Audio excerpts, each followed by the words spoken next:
June 1944. A telegram arrives at a small house in Hamburg, Germany. A woman opens it with trembling hands. She reads 3 lines. She sits down on the kitchen floor and does not stand up for a long time. Her husband, the telegram says, is dead. His submarine failed to return from patrol. There will be no body. There will be no grave. She should consider him lost to the sea. She lights a candle that night. She will light one every Sunday for the next 3 years. But her husband is not dead. At the exact moment she is reading that telegram, he is 8,000 kilometers away, sitting on a wooden bench in a Louisiana pine forest, missing one leg, watching a 19-year-old American boy from Brooklyn throw a baseball across a dirt field. He wants to write to her. He wants to tell her he is alive. The United States Navy will not let him, because if his wife finds out he is alive, tens of thousands of American sailors will die. This is a true story. The United States Navy kept most of it classified for years after the war. Some parts of it were not fully declassified until the 1970s, and most Americans, even now, have never heard it. This is the story of Camp Ruston, Louisiana, and the 58 ghosts who live there. Louisiana, the summer of 1943, the pine forests of Lincoln Parish stretch for miles, silent, indifferent, older than any war. Beneath them, red clay. Above them, a sun that does not forgive. This is where America has decided to hide a secret, not the secret of U-505. That comes later. This is a smaller secret, and a bigger one. It is the secret that the enemy, the men who bombed London, who marched under the swastika from Warsaw to the Volga, the enemy is coming here, to this town, to this pine forest, 4,000 of them, and nobody in Ruston, Louisiana, is ready. To understand how we got here, we have to go back 4 years. August 31st, 1939, Hitler's armies pour across the Polish border in a lightning war the world has never seen before. Blitzkrieg. In 28 days, Poland ceases to exist as a nation. By June of 1940, France has fallen. Belgium, Holland, Denmark, Norway. The swastika flies from the Arctic Circle to the Pyrenees. Only Britain stands. In America, President Franklin Delano Roosevelt signs the Lend-Lease Act. Weapons for Britain. Not troops. Not yet. Germany responds by breaking off diplomatic relations with the United States. Then, after Pearl Harbor in December 1941, Hitler makes the final mistake. He declares war on America. Now there is no turning back.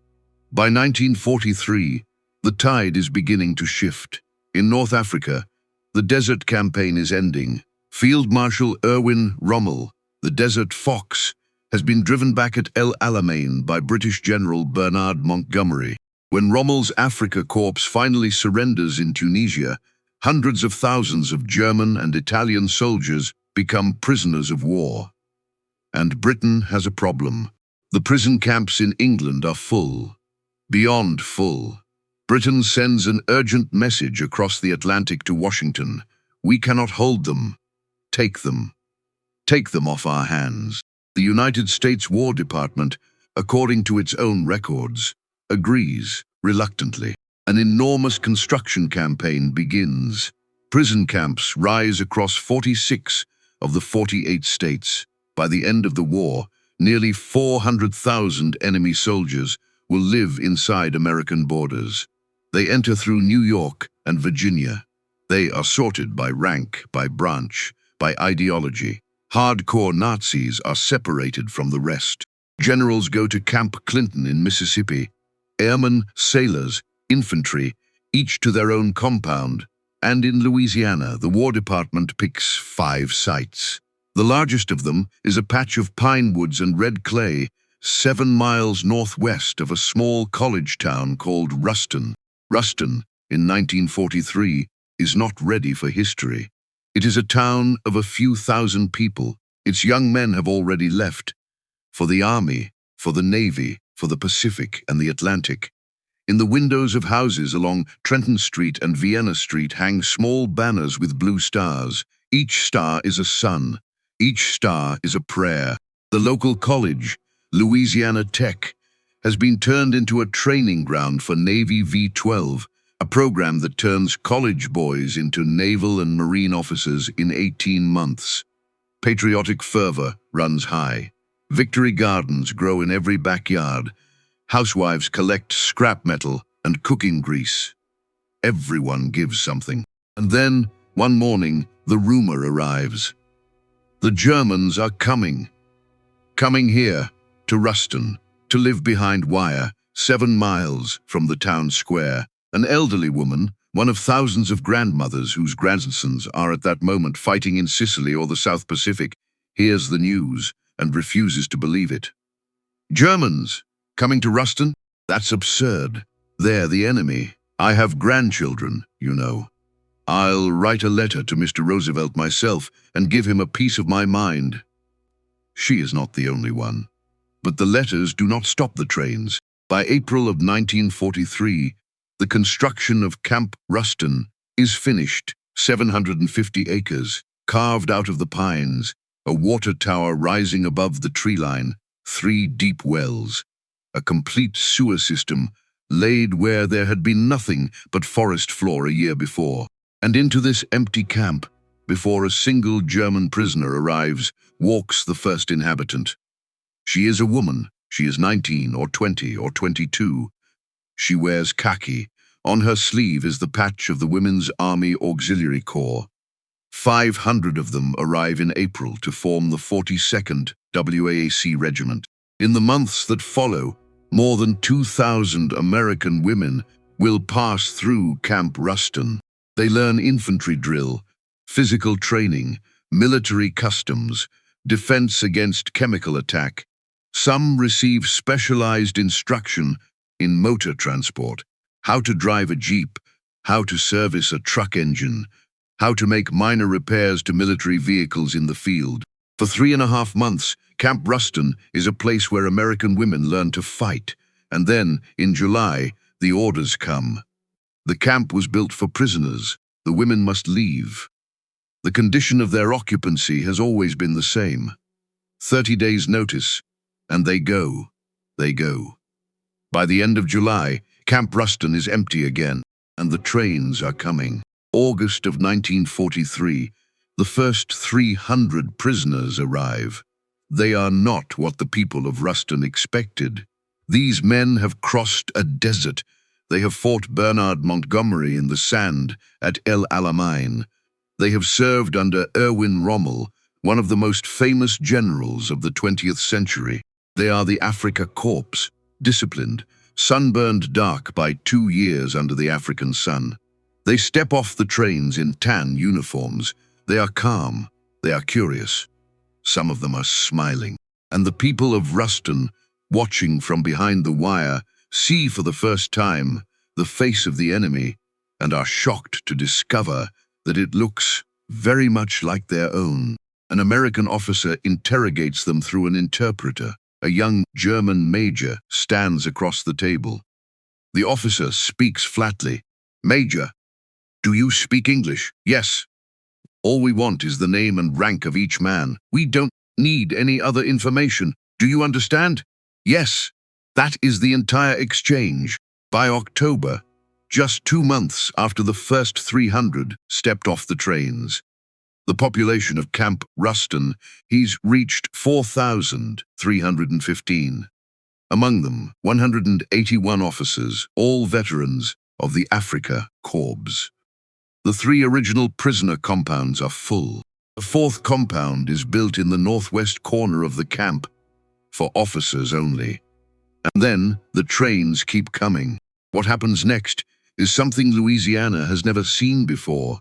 Camp Ruston becomes, almost overnight, the most ethnically diverse gathering of human beings in the history of the state. Germans, yes, thousands of them, but also Italians, captured in North Africa and Sicily. Poles, conscripted into the Wehrmacht against their will. Russians in German uniforms whose nobody can quite untangle.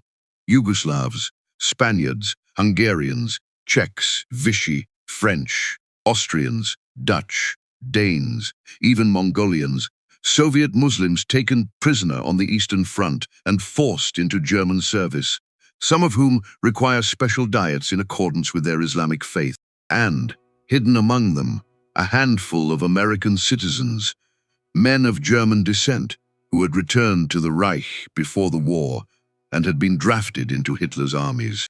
Behind the wire, a fragile society begins to form. The prisoners organize themselves.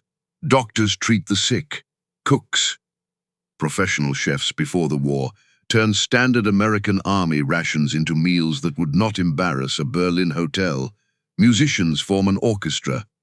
Painters begin to paint. Teachers begin to teach chemistry, mathematics, geography, and political theory using textbooks loaned from the library at Louisiana Polytechnic Institute, the same college whose Navy V-12 students are training to fight the men now reading its books. Radio station KWKH in Shreveport, Louisiana, a commercial American broadcaster, begins airing a weekly musical program performed by the German prisoner orchestra. Waltzes, foxtrots, American jazz standards, broadcast into the living rooms of Louisianans whose sons are, at that exact moment, being shot at by other Germans in Italy and France. In front of one barrack, the Afrika Korps prisoners build a scale model of a European sports complex, 10 feet square, in stone and cement and mud. In front of another, a miniature Bavarian castle rises out of the Louisiana clay. They are homesick. They are building the memory of home with their hands. One Luftwaffe fighter pilot, decades later, will remember it this way. It was a tough camp, but by German standards it was still like a vacation. A vacation. In the same summer that his countrymen are freezing to death on the Eastern Front. A vacation, but this is not a resort. Chores are mandatory, and the enlisted men, under the Geneva Convention, can be required to work outside the wire. They pick cotton for the local farmers. They cut timber in the Louisiana pine forests. They lay roads. They tend crops on farms whose owners are too old, or too young, or too female to do the work themselves, because every able-bodied American man is somewhere else, in a uniform, in a war. Cotton, the German prisoners quickly learn, is brutal work. It cuts the fingers. It bends the back. Men who had marched across Libya and Egypt in armored columns now stoop for 10 hours a day under a Louisiana sun that is, if anything, worse than the Sahara. For their labor, they are paid 80 cents a day. In scrip, a paper currency valid only inside the camp. With it, they can buy pencils, notebooks, magazines, tobacco, playing cards, and, until the summer of 1945, beer. And here, in the fields of Lincoln Parish, an image forms that nobody can quite reconcile.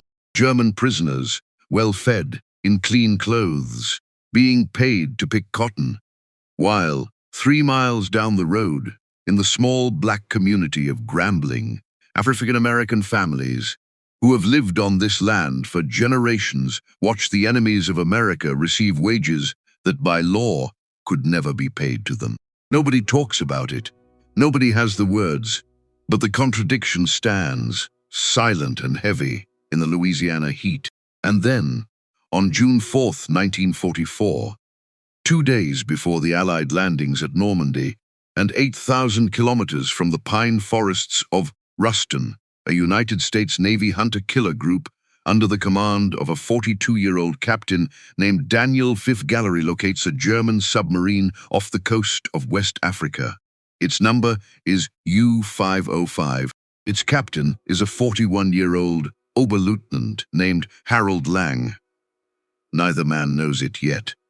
But what is about to happen between them in the next 2 hours will bring the biggest naval secret of the Second World War directly into the pine forests of Camp Ruston, Louisiana. And it will begin with a single decision. A decision that will require the United States government to violate international law, to lie to the families of 58 men and to bury them alive inside America for the next 3 years. The Atlantic Ocean, June 4th, 1944. 150 miles west of Rio de Oro, in what is today the coast of Western Sahara. The sun is high, the water is calm, and 200 feet below the surface, a 41-year-old German U-boat commander named Harald Lange is making the last mistake of his career. His name means nothing to most Americans. It should, because before this day is over, Harald Lange will become the most valuable prisoner the United States Navy has ever taken. U-505 is not a lucky boat. She was launched in 1941. On her second patrol, she was bombed by British aircraft and limped back to France, where she spent 7 months in the repair dock. On her fourth patrol, in October of 1943, her captain, a 24-year-old officer named Peter Zeszech, put a pistol to his own head in the control room during a depth charge attack and pulled the trigger. His crew finished the patrol without him.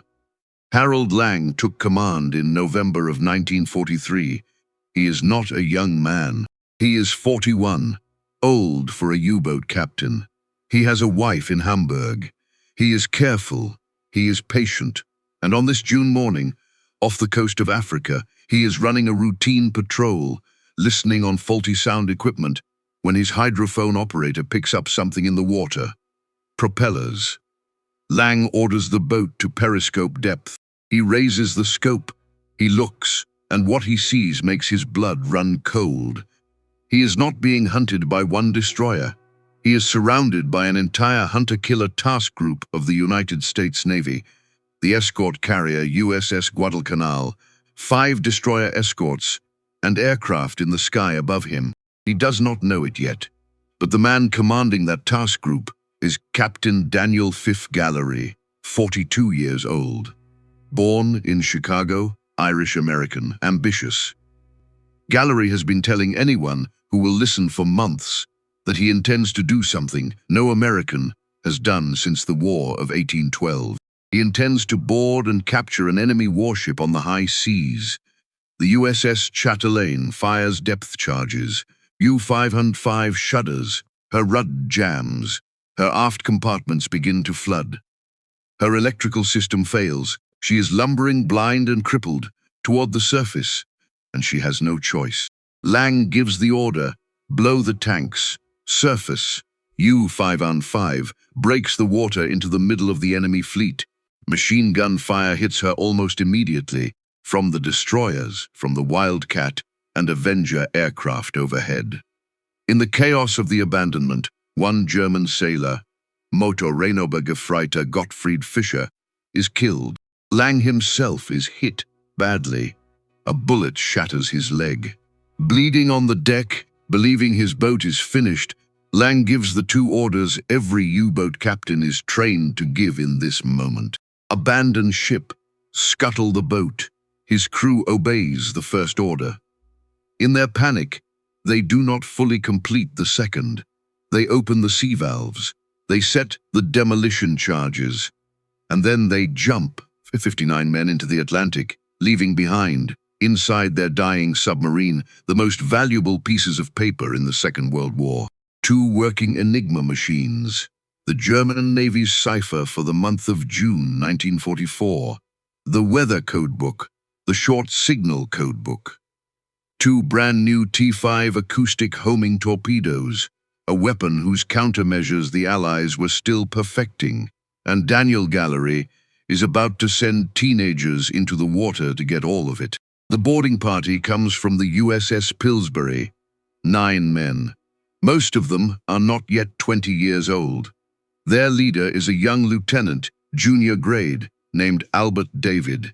He will earn the Medal of Honor for what happens next. They row a whaleboat across open ocean toward a sinking submarine that may still contain armed Germans, that may be booby-trapped, that is filling with seawater by the second. They climb aboard. The conning tower is empty. The deck is slick with blood. The forward hatch is open. They go down, into the dark, into a boat that is sinking beneath their feet.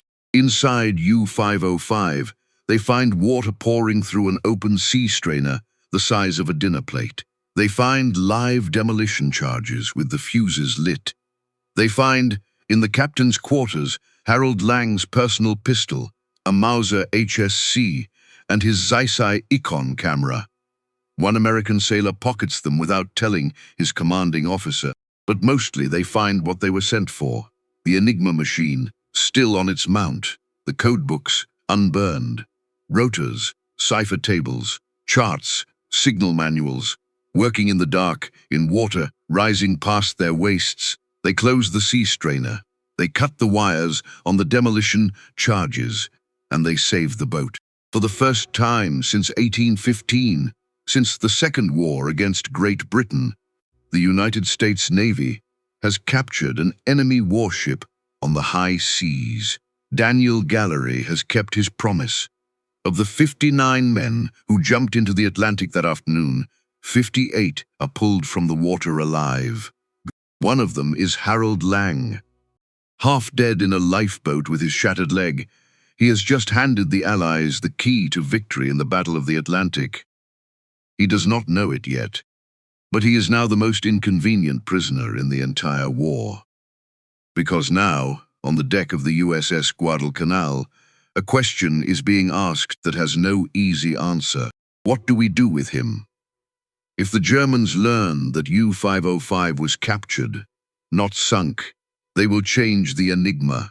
They will change everything. 4 years of work at Bletchley Park in England, 4 years of British and American codebreakers laboring in secret would suffer a catastrophic setback. The convoys in the Atlantic could start dying again. The war could be extended by months. Thousands of Allied sailors could drown in the North Atlantic because the Germans figured out what happened on June 4th, 1944. The submarine can be hidden. It is towed 2,500 miles under a false American name, USS Nemo, into a secret berth in Bermuda. But the men are a different problem. 58 men, 3 of them wounded, one of them a submarine captain. Under the Third Geneva Convention of 1929, they have rights. The Red Cross has the right to inspect them. Their families have the right to know they are alive. Admiral Ernest J. King, the Chief of Naval Operations of the United States Navy, personally signs the order. Deny them everything. No Red Cross. No letters. No notifications. Their names will not appear on any prisoner list. Their families in Germany will be told that they are missing at sea, presumed dead.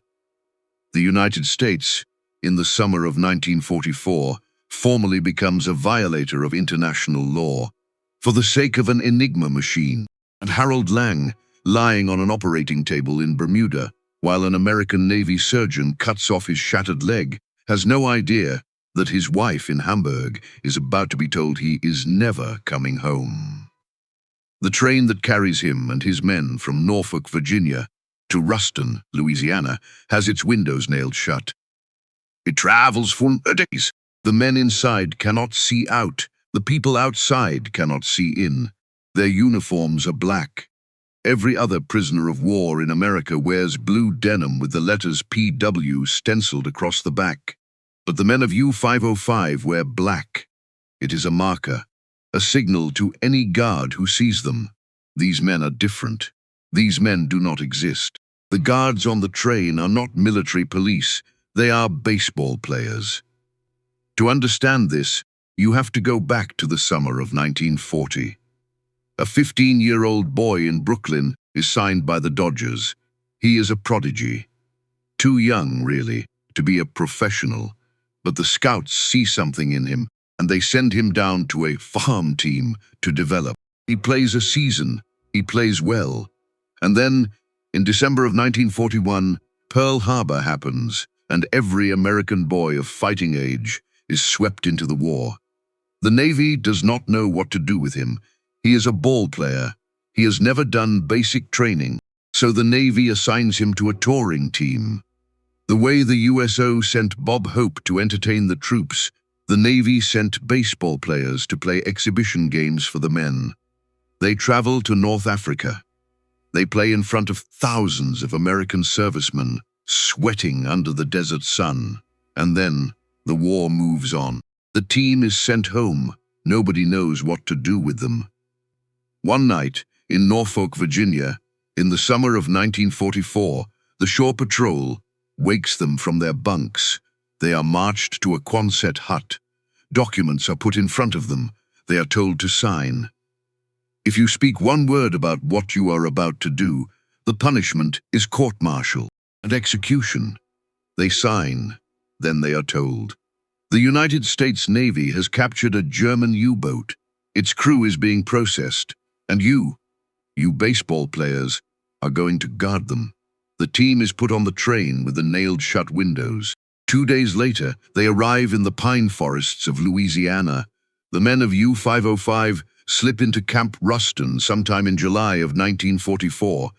Every American who works in the isolated compound, nurses, mailroom clerks, cooks, guards, has signed the same oath the baseball players signed. The secret holds by fear. It holds absolute.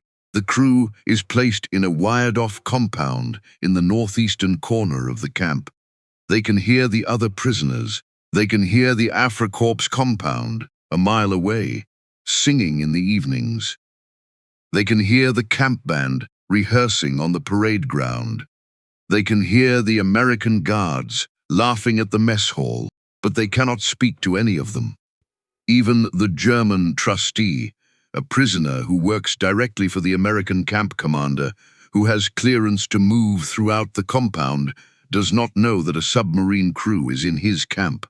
Decades later, he will say, on camera, in disbelief, I never knew there was a submarine crew here.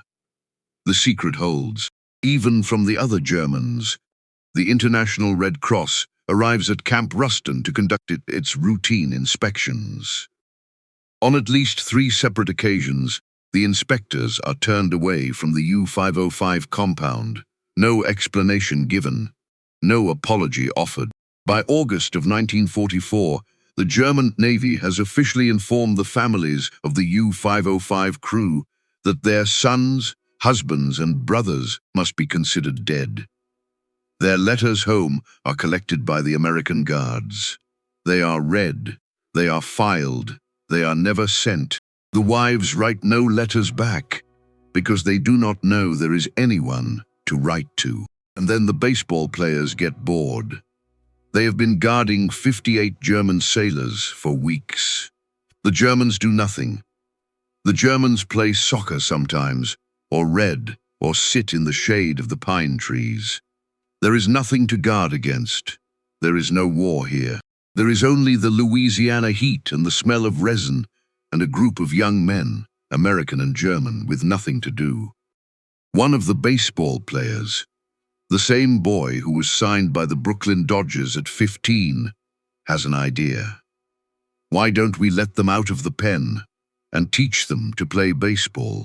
His commanding officer, whoever he was, must have hesitated, but in the isolated northeast corner of Camp Ruston, 7 miles from the nearest town, in a place that officially does not exist, the rules are whatever the people on the ground decide they are. The gate is opened.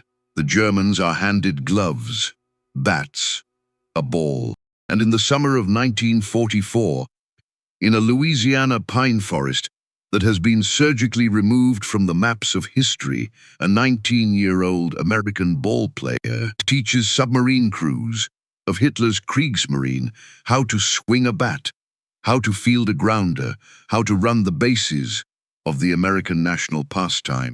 Decades later, that ball player's son will speak on camera for a Louisiana public broadcasting documentary. His voice will crack. Learning the story of my father really changed my life forever. But not every German prisoner at Camp Ruston is playing games. His name is Horst Blumenberg. He is a submarine sailor from U-664, a different boat, a different capture, an earlier tragedy. In August of 1943, his U-boat was caught on the surface of the Atlantic by American aircraft and destroyed. Blumenberg and 43 of his shipmates jumped into the water before their submarine slid under for the last time. What happened next is one of the small mercies of the war. The American aircraft did not leave. They circled overhead. They dropped rafts. They dropped life vests. They called in ships to the position. 8 hours after their U-boat had gone down, 44 German sailors, men who, hours earlier, had been trying to torpedo American merchantmen, were pulled from the Atlantic by the United States Navy. Blumenberg was taken to Casablanca, then to Fort Meade in Maryland, then to Fort Hunt in Virginia for interrogation, then, finally, to Camp Ruston. He is the only U-boat sailor known to have escaped from Camp Ruston. Not once. Several times. He never gets far. The pine forests of North Louisiana are vast, empty, and hostile to a man in a foreign uniform who speaks no English. He is always caught, usually within a day. He is always punished. And then he does it again. Years later, asked why, he explains it though only a man who has served in a U-boat can explain it. On a submarine, in the morning you do not know if you will be alive that night. You have to train your brain not to think about it, because tomorrow morning the same thing can happen to you. For Horst Blumenberg, the brief taste of freedom outside the wire, even for a few hours, even knowing he would be caught, is worth any punishment the Americans can impose. He has been living on borrowed time since 1943. He will not stop running now. And then, in the spring of 1945, one movie night at Camp Ruston, everything changes. The prisoners gather for a routine screening, the way they do once a month. Newsreels, comedies, cartoons, American propaganda mixed with American entertainment. But this night is different. Dozens of military policemen, armed, in full uniform, file into the room and take positions along the walls. The prisoners notice.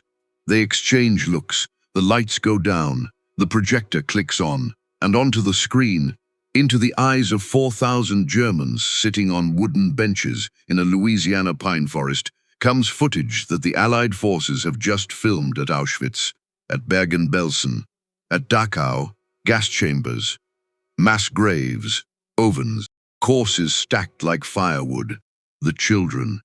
The narrator of the Louisiana public broadcasting documentary, decades later, will describe what happened in that room in a single line. It was one thing to kill in battle, another to be a murderer. Some of the German prisoners stand up, some of them weep. Some of them refuse to look.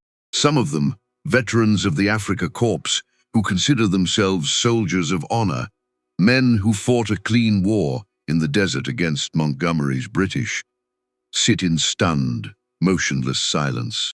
Their government did this. Their government did this in their name.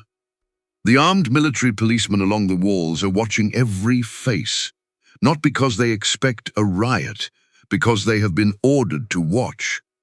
This is not entertainment. This is not even punishment. This is a program.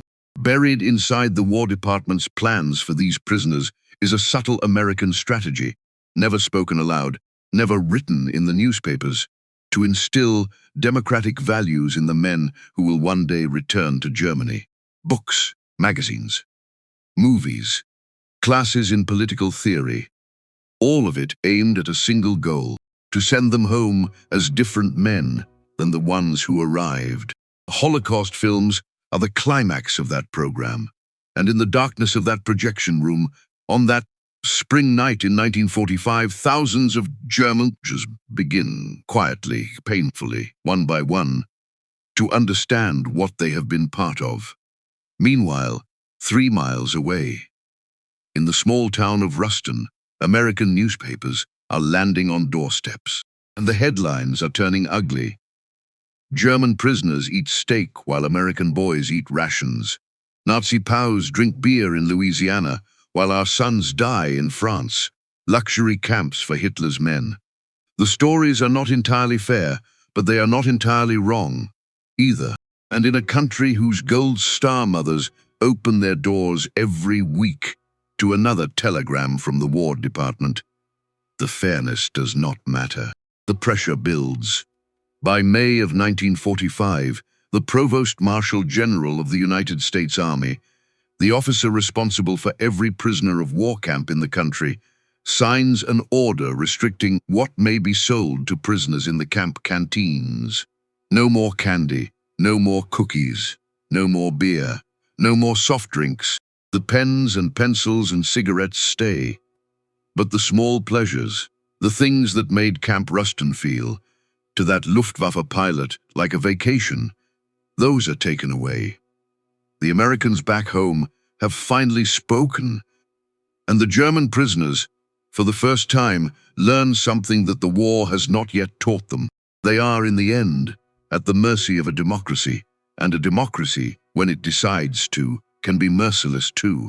Reims, France, May 7th, 1945, at 2:41 in the morning, in a schoolhouse that has been converted into the forward headquarters of General Dwight D. Eisenhower, a German general named Alfred Jodls signs a document. He is 54 years old. He is exhausted. He is the chief of operations of the German Armed Forces High Command, and he has been sent here by Grand Admiral Karl Dönitz, the man Hitler named as his successor before shooting himself in a Berlin bunker 1 week earlier, to do the only thing left for Germany to do: surrender. The war in Europe, which began 6 years earlier with the invasion of Poland, ends with a fountain pen on a wooden table in a French schoolhouse. The next day, the world celebrates VE Day in Times Square, in Piccadilly Circus, in the small town of Ruston, Louisiana, where the church bells ring for the first time in years without dread. But 7 miles northwest of Ruston, behind the wire of Camp Ruston, in the isolated northeastern compound where 58 men still officially do not exist, the war is not over. For the men of U-505, the surrender changes nothing.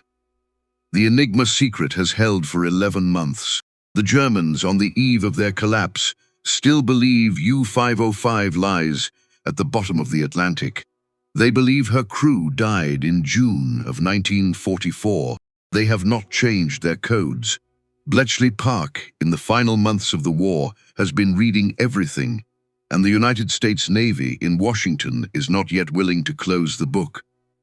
Even after VE Day, the U-505 crew remains in isolation. Not for a week, not for a month, for years. The other prisoners of Camp Ruston go home. The Afrika Korps veterans are placed on trains, then on troop ships, and return to a country that is no longer their country, a country divided among 4 occupying powers, a country of rubble and hunger and shame. By February 3rd, 1946, the last of the general population at Camp Ruston has left. In June of 1946, the camp is officially closed.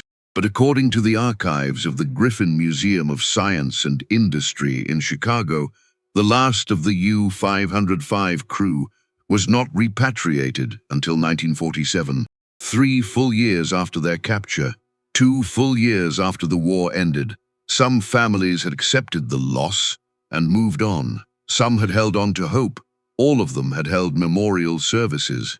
And then, one day, in 1946 or 1947, without warning, a knock came at the door of a house in Hamburg, or Kiel, or Bremen, and the man his family had buried 3 years ago was standing on the front step. He had no wound they could see. He had no story he was allowed to tell. He had been in Louisiana. He had learned to play baseball.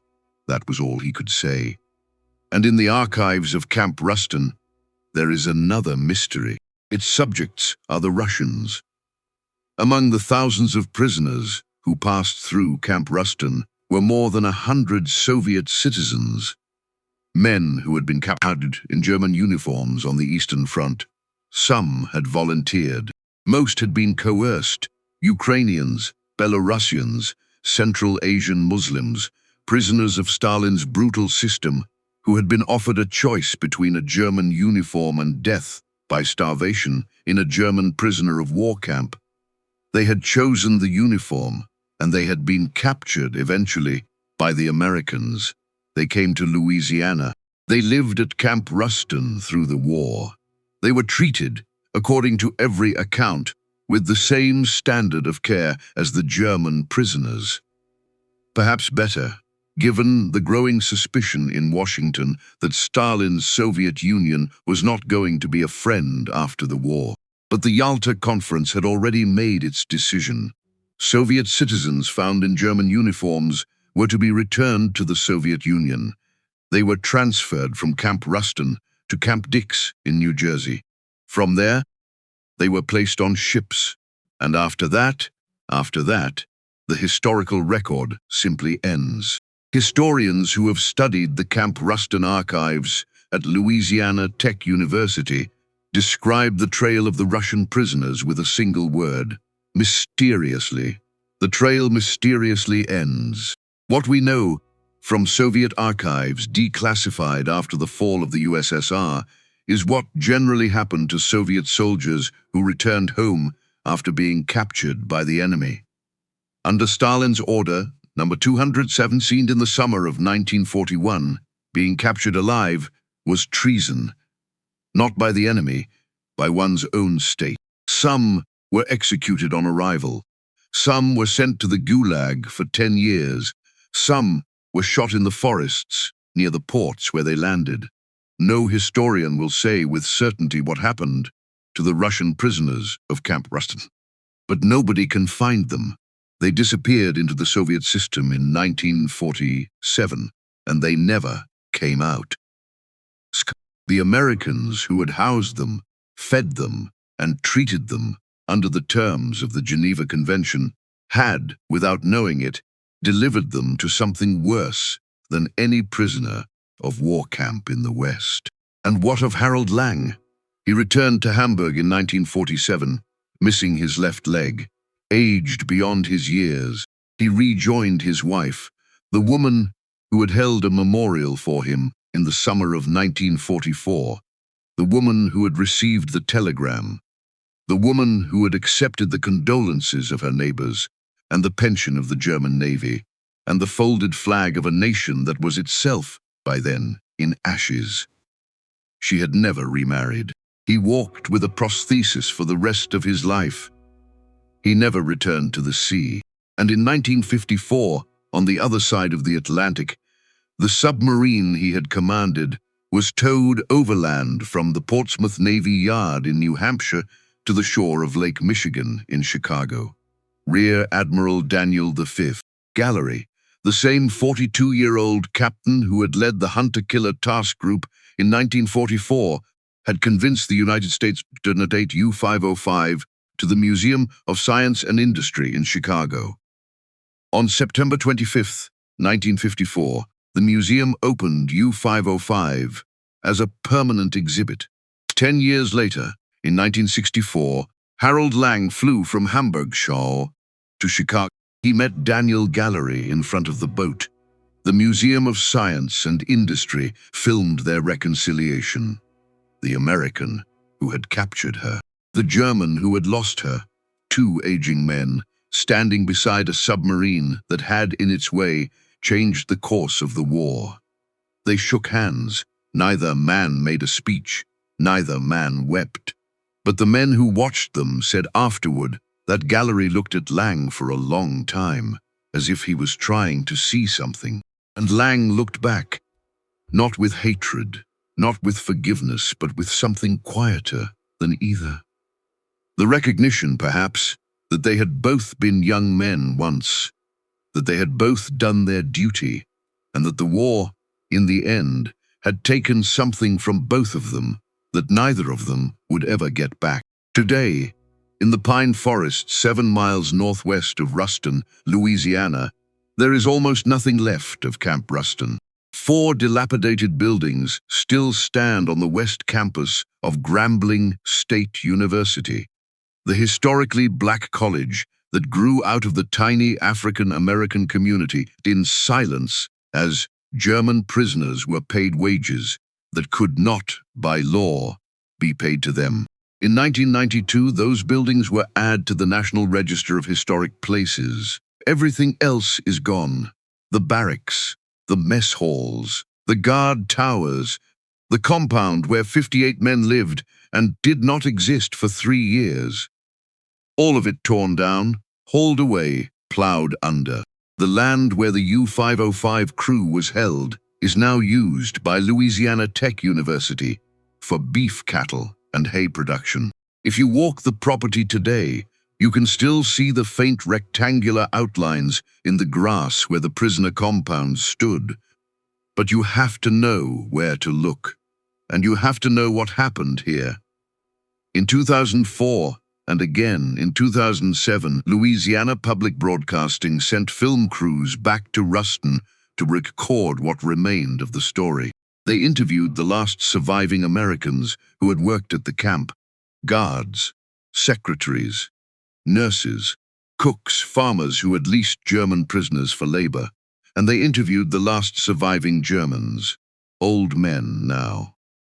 In their 80s, some of them had traveled from Germany to see the place one more time. They walked through the empty grass fields where their barracks had stood.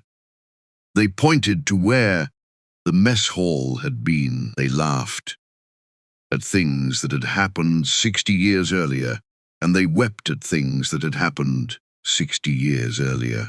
One of them stood in the tall Louisiana grass, looked at the pine trees around him, and said something that has stayed with everyone who has ever heard it. America taught me that democracy was not our enemy. He was speaking about a program that had never had a name, about Holocaust films screened at gunpoint, about books borrowed from a local college library, about baseball and cotton fields and radio broadcasts on KWKH out of Shreveport, and the strange, unforgivable, unforgettable dignity with which his captors had in the end treated him. America had not defeated him with rifles. America had defeated him with a summer afternoon on a baseball diamond, with the sound of a bat connecting to a ball, with a 19-year-old boy from Brooklyn who had put a glove into his hand and shown him how to hold it. The Second World War ended in the ruins of Berlin and in the fire of Hiroshima and on the deck of a battleship in Tokyo Bay.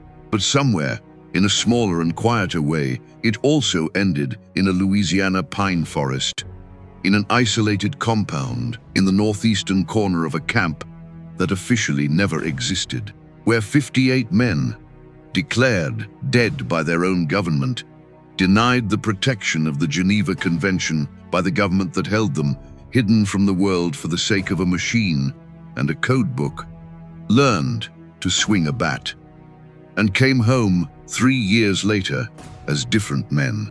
By some historians' estimates, the continued reading of Enigma after June 1944 shortened the war by weeks and saved thousands of Allied lives at sea.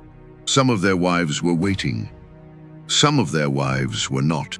And Harald Lange, walking on a prosthetic leg through the streets of Hamburg in the winter of 1947, past bombed-out buildings and starving children, and the smell of coal smoke rising from broken chimneys, understood something that he would never be able to explain to anyone who had not been there. He understood that the war had been won, and that he, the enemy, had been part of the reason why, not because he had betrayed his country, but because he had lived, and because his silence in a pine forest in Louisiana had helped end the killing. That was the secret of Camp Ruston. That is why, more than 80 years later, the grass still remembers.